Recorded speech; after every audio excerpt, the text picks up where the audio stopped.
We are Group 31, and for our final project, we looked at trends in car services in New York City on Valentine's Day. We wanted to do this because we thought that people are more likely to go out on Valentine's Day, and they might be more willing to splurge on a cab rather than taking the subway.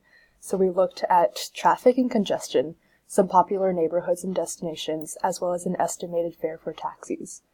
So in this tab, we have a project overview, which just has a link to our report, an overview of the final data set we used, and trends for the busiest hours of the day, the busiest neighborhoods, and congestion. In this tab, we have the graphs for our analysis. So here we have some interactive heat maps that show pickup and drop-off locations, and they're arranged by neighborhood. So they show the concentration of neighborhoods with most pickups and most drop-offs. And we have this for all of Valentine's Day, dinner time only, and post-dinner. You can use this in conjunction with our taxi zone map. And over here you can see where each neighborhood is and which borough they belong to.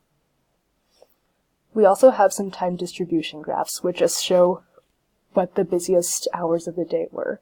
So here you can see that the busiest hours were dinner time, and we have them for the entire day as well as just dinner hours. We also did an analysis on congestion to show how much of your ride you would spend sitting in traffic waiting.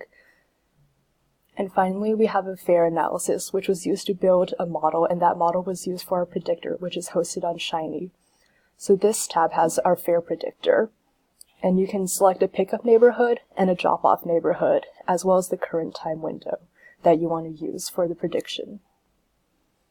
And finally, we have some interactive maps. These have drop-offs and pickups, and you can select the pickup borough as well as the time interval and transportation type. So you can see when I change the time range as well as the transportation type, these change, and the bigger circles represent busier neighborhoods. So this is for drop-offs, and the same can be done for pickups.